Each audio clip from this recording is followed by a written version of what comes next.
Hello, everyone, and welcome back to Sports in Perspective. We are on Spreaker.com. That is Spreaker.com. Search Sports in Perspective. Thank you for joining us on a Wednesday on the campus of Clayton State University on top of the Student Activities Center.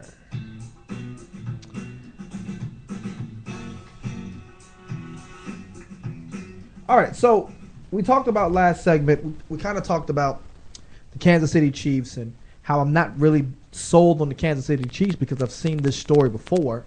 By the way, you can call in at 678-466-5483. You can call in at 678-466-5483. So I'm not really sold on them because of we've seen this movie before. But I teased at the end of the last segment that a certain NFL team is under 500 going into their bye week, and how I think that is the best thing that could happen to them. So the Dallas Cowboys, who I despise, are 2-3 heading into their bye week.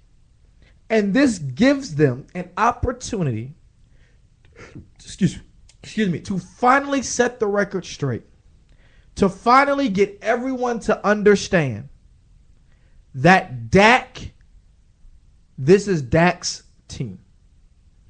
So far, when the Dallas Cowboys have been successful, we have pointed to the offensive line. We have pointed to Ezekiel Elliott. We pointed to Dez Bryant. We pointed to Cole Beasley and Jason Garrett and the this and the that and the sugar and the spice and everything nice. But we never pointed to Dak Prescott. And what we must understand is that when Dak Prescott has played exceptionally well, it can withstand Ezekiel Elliott not having the greatest game. It can withstand Dez Bryant not having his best game. But when Dez has a great game and Zeke has a great game, that hasn't necessarily proven that that can win long term for the Dallas Cowboys. And in this week, what they can say is we can now see that even with Zeke not playing well and Dez not playing well, we're only one game out of 500, and we're 1-0 in the division, and we still got twice with the Eagles, twice with the team from Washington, and one more game with the Giants. We're still in this division because of Dak Prescott. It ain't because of Zeke.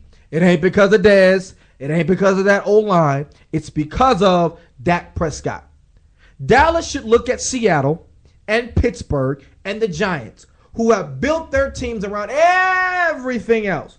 Pittsburgh has built it around Le'Veon Bell and Antonio Brown. Yeah, that gets you wins in the regular season, but when you play a really good team like New England, who is well coached, doesn't get you playoff wins. The Giants, no playoff wins since Odell Beckham Jr. has gotten there, and he's had the greatest start through 45 games in NFL history as a wide receiver. And they're 0-5 right now. Seattle, ever since that debacle in the 2014 Super Bowl, there have been infighting. Why? Because Pete Carroll won't invest in the offensive line. I love Pete. He's a very, very good head coach. But he will not invest in the offensive line. Instead, he invests in the defense. And when you build your team around everything else except for the quarterback position, your team fails. Remember when Jerry Jones took the side of Ezekiel Elliott after Jason Garrett said, hey, listen, he should have chased after that interception back in Denver in week 3? Interesting. It is so interesting how Zeke and Dez get all the headlines and Dak is kind of like the afterthought. But going 2-3 with Zeke not playing well and Dez not playing well, and the only reason why you're 2-3 is because of Dak Prescott, that is the best thing that could happen to Dak Prescott and the Cowboys. Because now they can understand, listen, we got to get him to play well. He's the face of the franchise, not Jerry Jones. By the way, with Jerry Jones as the quote-unquote face of the franchise after winning a Super Bowl in 95, he's won 2 playoff games the last 20 years. 2 playoff games the last 20 years. No Super Bowl titles, no Super Bowl appearances, no appearances in the NFC Championship game. Jerry Jones has got to get out of the way and realize that the more he keeps talking, the more he keeps defending his players, the more he keeps going out of the limb and saying Zeke didn't do it, and I don't believe that he committed domestic violence, the more this team will suffer because this team is not built around Dak Prescott. You want to know why New England's so great? Because it's about Tom Brady. Tom Brady is the face of that franchise and not Bill Belichick. Bill Belichick says as less as possible. Tom Brady says as less as possible, and all that infighting that is created by everything being about everything else but the quarterback. It's about Dez, and it's about Zeke. The Cowboys win. Hey, Zeke, you played well. Oh, my, you had that great run to seal the game. They lose. Oh, Dak Prescott, how come you didn't kneel? How come you didn't slide with 73 seconds remaining? When they win, it's because of everybody else. When they lose, it's because of Dak Prescott. Even though Dak Prescott played amazing in that game with no help from the offensive line, no help from Dez Bryant, who dropped the touchdown pass, and they were bailed out by a dumb penalty on Sunday. So it is amazing to me that teams that don't build around their quarterback, you see what the Rams look like? They're 3-2. They look like a totally different team because they built their team around their quarterback. Atlanta, you want to know why they're successful? They have built their team around their quarterback. Arizona was successful for a long time with Carson Palmer and Bruce Arians. You want to know why? Because they built their team around the quarterback. Big arm quarterback, let's get receivers who can go down the field. But Dallas, for some reason, they want to be known for their offensive line, their running back, and their diva wide receiver. The running back who could be suspended at any point during this season for 6 games, and their wide receiver who drops passes and cannot run routes. Don't end up like Pittsburgh. Don't end up like New York. Don't end up like Seattle, where Seattle was like, oh, we'll be fine. We got a mobile quarterback, and we don't have to invest in the offensive line. Whoops. Don't invest in the offensive line. Don't invest in the running back. Don't invest in any receivers. Don't invest. You invest in the defense. You trade away a receiver for a defensive lineman. Not for an offensive lineman. Not for an extra wide receiver. But a defensive lineman, something that you already have. That's what they did. That's what they did. I'm telling you. They need to pull everyone aside and say, this is Dak's team. All right, so we're going to add another segment to the show. We're going to do this every Wednesday. It is the whoops moment of the day. Because the NBA season starts on Tuesday with the Cavs and the Celtics and the Rockets and the Warriors, we're going to go back. It's the 11th day of October. So we're going to go back to the 2011 draft for our whoops moment of the day. So Kyrie Irving was drafted number 1 in that draft. No problem there. Kyrie Irving, superstar, hit the game-winning shot in Game 7. Have no problem with Kyrie Irving being number 1 in that draft. But there were 3 players that were drafted after him that you would think would have been drafted in the top 5. Let's talk about Klay Thompson and Kawhi Leonard, who were drafted in the top 15. I'm going to name you the players that were taken ahead of Klay Thompson and Kawhi Leonard. Derek Williams, Enes Kanter, Tristan Thompson, Jonas Valanciunas, Jan Vesely, Bismack Biyombo, Brandon Knight, Kemba Walker, Jimmer Fredette, Alec Burks, Markieff Morris, Marcus Morris. All of those guys were drafted ahead of Klay Thompson and Kawhi Leonard.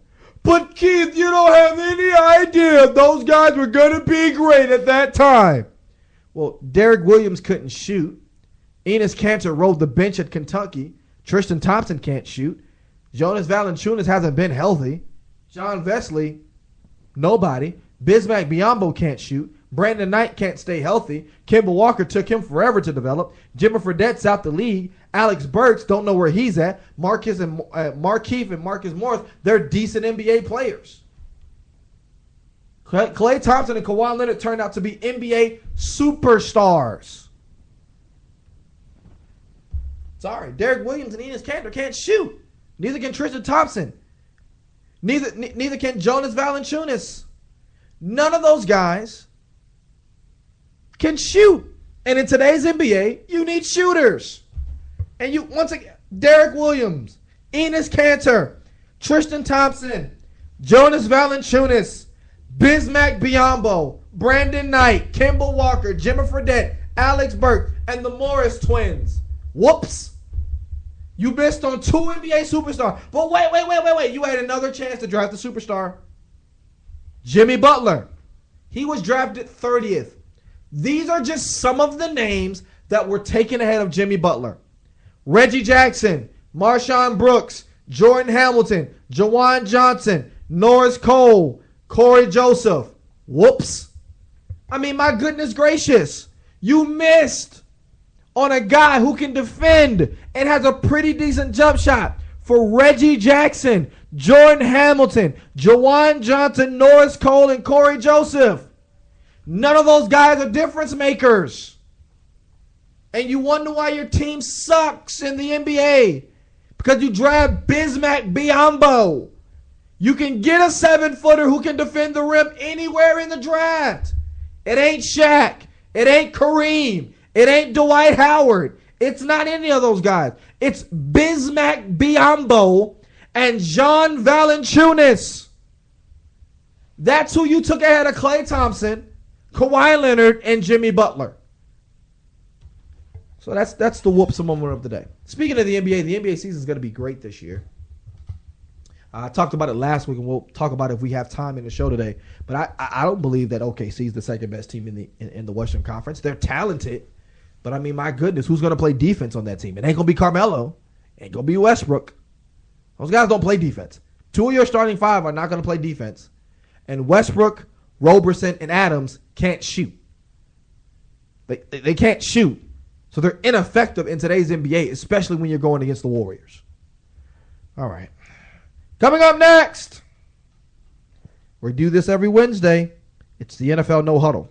It's Sports in Perspective. We'll be back right after this.